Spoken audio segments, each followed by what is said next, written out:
Republicans have said abortion is a state's issue. Do you not agree with that premise of the argument then? Well, absolutely I don't, because I will tell you right now, Senator Lindsey Graham doesn't believe that. He's got a piece of legislation to pass a federal abortion ban, and he's very adamant about it.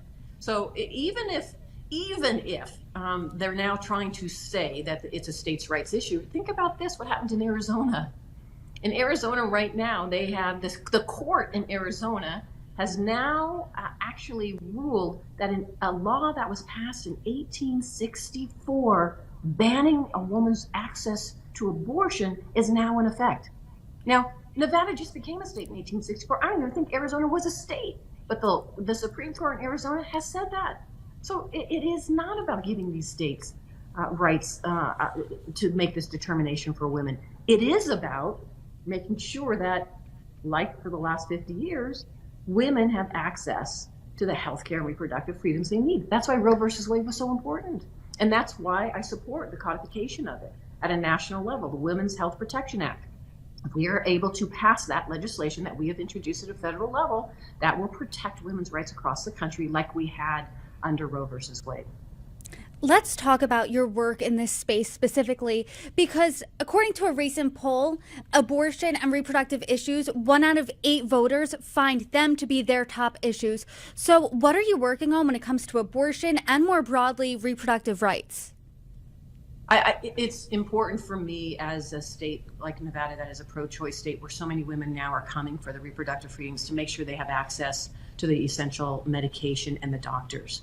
What we see happening across the country from these far-right elected officials is that it's one thing for them to outlaw it altogether. Now they're going to put fear in individual women, in companies, in doctors, to try to scare them, to this kind of chilling effect to scare them away from even providing that essential care. And that's, for me, why it was important that when mifepristone, the abortion pill, when the FDA said it is safe and effective, and now it can be provided to a woman through a prescription via a pharmacy, that in Nevada, women are able to access that through a pharmacy. It is important for me through contraception. Now that the FDA has said it is safe over the counter, that women now can access it in states like Nevada that are proud pro-choice states, that they can go now to the pharmacy to access that contraception. So there's so many things that I see happening in this erosion of rights of women that now we have to continue to outright protect. And I will be at the forefront of that, because it is just, for me, this is our issue of this 21st century for women, and the freedom of women to access this essential health care. It's an issue of a generation. It's also a third rail issue in this country, as we know. So what do you think is missing from the national conversation when it comes to reproductive rights, when it comes to abortion? Well, I will tell you this. I think this is on the minds of so many people across the country. I know it. I see it in Nevada. That's one of the reasons why I am back here in my most recent reelection. I can tell you so many people across the state of Nevada were outraged by what they were seeing in the limitation and taking away a woman's right to choose.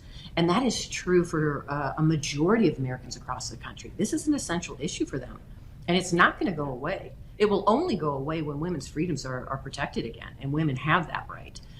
But until then, women and men are going to be very vocal about this issue. You will see it, actually, Brittany, you will see it playing out in the states, and it has already on ballot initiatives statewide in various states where they are protecting now and codifying a woman's right to choose.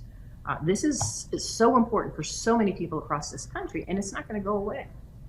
Senator Catherine Cortez Masto, thank you so much for joining me. I appreciate the conversation.